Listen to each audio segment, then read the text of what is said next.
Ladies and gentlemen, please remain seated during the presentations. At this time, the Medal of Honor flag will be presented.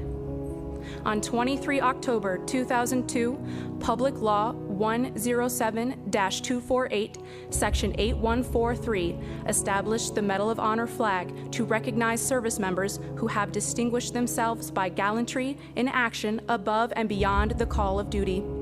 The Medal of Honor flag commemorates the sacrifice and bloodshed for our freedoms and gives emphasis to the Medal of Honor being the highest award for valor by an individual serving in the armed forces of the United States.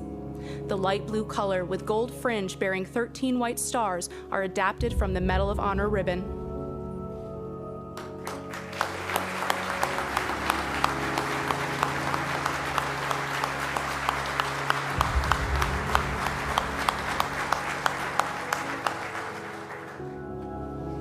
Ladies and gentlemen, Staff Sergeant David G. Bellavia. Good afternoon. The Honorable David Norquist performing the duties of Deputy Secretary of Defense. The Honorable Ryan McCarthy performing the duties of Secretary of the Army. Vice Chief of Staff of the Army, General James McConville. Sergeant Major of the Army, Daniel Daly. And my Congressman, the Honorable Chris Collins, U.S. Representative of New York, from New York. Ramrods of 2-2 Infantry. There we go. Family, my mother, my brothers, Dan, Rand, Tim, Deanna, my kids, Evan, Aiden, and Vivian. Thank you for your support. Your presence and my good fortune to be able to share this occasion with my men, my family, my friends, has eased the awkwardness that I'm feeling right now. What's more, I'm especially proud of the recognition that this award brings to my unit, my leaders, and my peers of the mighty Ramrods of 2-2 Infantry, 3rd Brigade, 1st Infantry Division. Combatants bear witness to all aspects of the human condition.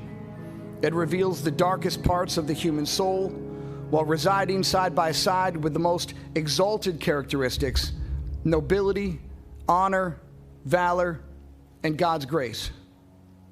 Why do American warriors under fire do what men have done since this nation's inception? This is a common thread that connects the militias of Lexington and Concord with the warriors of Fallujah. It is our love of nation, our way of life, and our love by those who we serve with side by side. We defend, we avenge, we sacrifice, we bleed, and we are willing to die for this unique creation, the United States of America. I am complete for having experienced that kind of sacrifice with my fellow men at arms, and those who died, they gave their lives for me. They gave their lives for you and countless citizens who will never know them.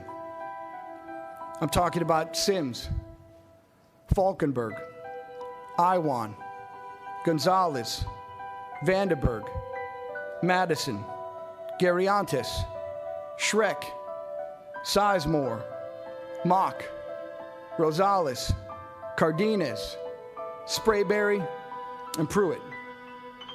Those were our countrymen. Those are our friends. And these men will never get the chance to experience the cycle of life, the birth and growth of their children. They shall not grow old because they chose to stand in our place and face the enemy for us. It's not enough to acknowledge the fallen by name or just inscribe their names in marble as proof that they lived and died. To truly honor the fallen, we must acknowledge how and why they gave their lives. Their death wasn't a random act or a splash of misfortune. These men and women voluntarily put themselves in harm's way, prepared to die so that we may rest secured at home. They are the insurance policy that guarantees that our founding documents, our God-given rights, are more worthy than their own tomorrows. When the news that Falkenberg, Sims, Madison, and Iwan had fallen, the reaction, the shock, the disbelief, the grief, it was transformed into resolve and rage to complete the mission assigned to us and give us even greater tenacity under fire. Their sacrifice gave us clear focus to fight using a reserve that we never knew we had. We broke the will of our adversaries. The enemy was defeated. And because of that, we came home. For the infantrymen in combat, there is nobility and purpose in our lives, and that is unique. But we don't see ourselves as a people apart. We are America's warrior class. We are citizens of the United States and treasure this land more than any overseas posting. The Army provided me with purpose and appreciation for the blessing America has bestowed upon us all. I am forever grateful to the United States Army for making me able to count and cherish those blessings in a way that is unique to most and to those who wear the uniform. I think the uniform, I think my Army has made us all better men, fathers, employees, husbands, and citizens. The controversy that swirled over the Iraq War was not a departure from other wars that America has fought. Just a short distance from where I grew up in Orleans County, on the Canadian side of the Niagara River, it was settled by loyalists who supported King George. With the exception of the surprise attack on Pearl Harbor, open dissent has been at the core of our very being, and war has never been particularly a popular undertaking. American soldiers have never confused the United States with Sparta. The best leaders in battle become that way by being loyal and dutiful subordinates. We don't get a vote. We execute the lawful intent of our government. There is no political affiliation on our dog tags. We continue the warrior legacy of the United States without regard for adulation or unanimous approval either. The Iraqi veteran has maintained and in many circumstances far exceeded the highest traditions of military service to this great nation.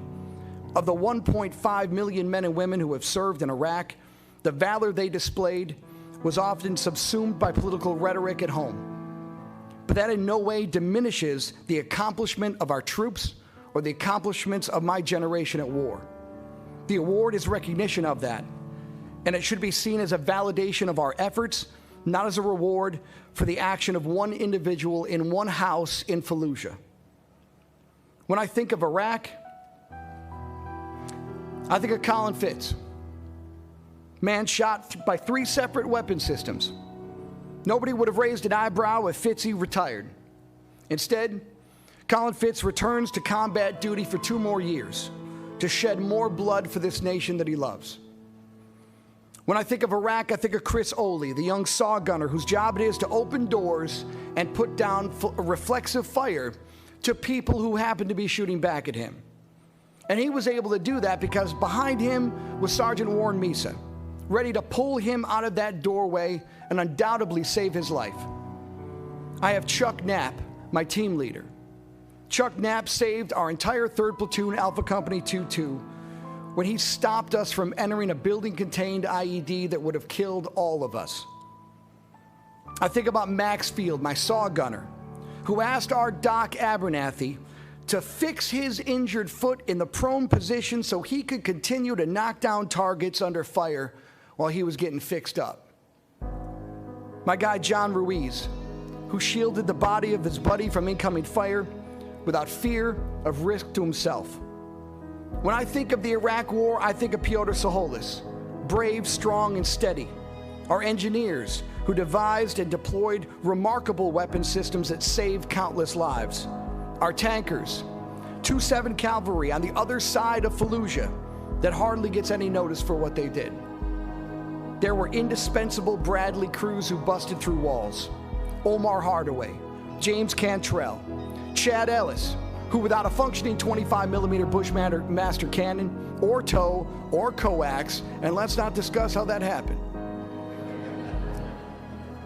He used his rifle to suppress the enemy. Corey Brown, the grizzly bear from Montana. Shane Gossard, humble, beautiful, kind.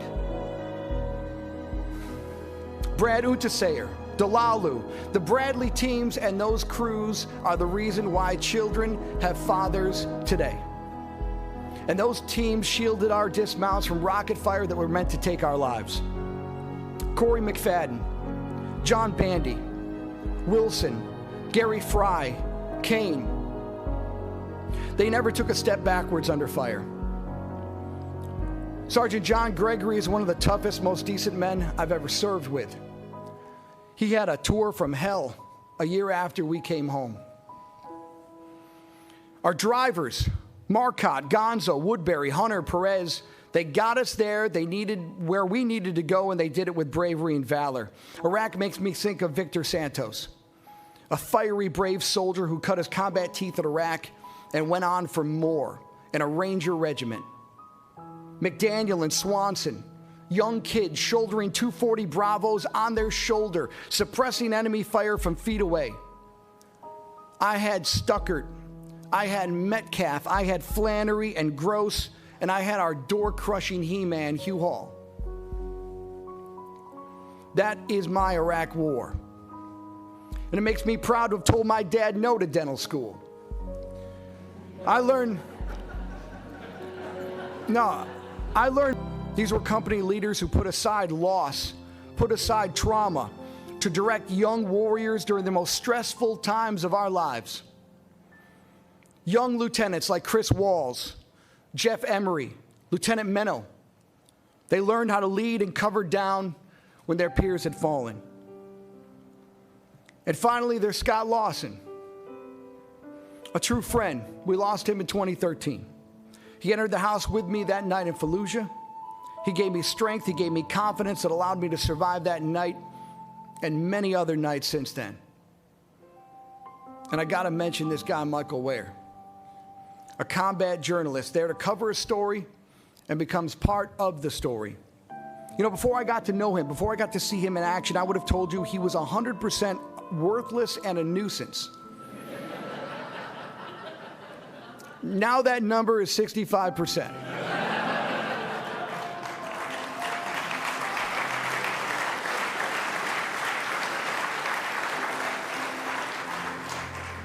I was wrong. Michael Ware is now the Ernie Pyle of his generation. His reporting is a testament to what we all did. And if it's not for men and women like Michael Ware, our story would have gone unremarked. Most of the men I just described got little or no recognition for their valor. In subsequent deployments, some would lose their lives years later. It is our duty to tell the story of our brave men and women who sacrificed so much for our fellow citizens. As I've tried to communicate to you today, this is not a celebration about me. I'm not mouthing a cliche. We have much more work to do when it comes to the Iraq War veteran. We are not there yet, and we're not even close when it comes to educating our fellow Americans about what was accomplished, what was sacrificed, and what we all went through. Our survival as a nation depends on it. We honor our brothers and sisters in the United States Marine Corps. Anbar Province was their fight. Men like Brad Castle, Rafael Peralta, Christopher Appelsberger, Brian Shontosh, Jeremiah Workman, Sergeant Kraft, they gave the enemy everything they could handle. The Navy and Air Force completed the remarkable display of American valor and might and fought shoulder to shoulder with the United States Army in Fallujah and all over Iraq. This entire military is one cohesive, dedicated force. And the threats to our nations, they don't sleep. They're watching our every move. Iran, Russia, China, North Korea, ISIS, Al-Qaeda. They may be watching this right now. Our military should not be mistaken for a cable news gabfest show. We don't care what you look like. We don't care who you voted for, who you worship, who you love. It doesn't matter if your dad left you millions when he died or if you knew who your father was. We have been honed into a machine of lethal moving parts that you would be wise to avoid if you know what's good for you. We will not be intimidated. We will not back down. We've seen war. We don't want war. But if you want war with the United States of America, there's one thing I can promise you, so help me God. Someone else will raise your sons and daughters.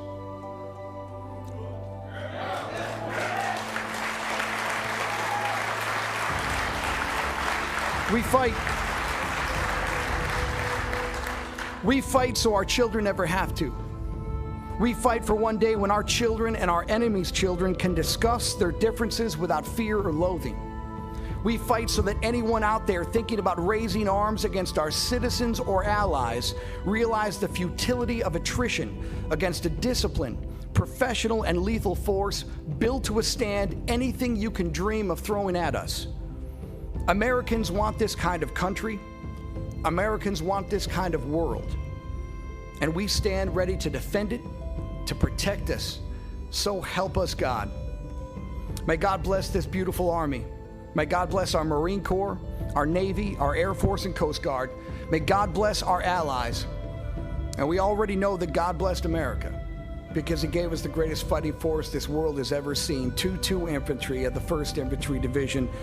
Thank you, Ramrods, Duty First, Dukes. Thank you very much.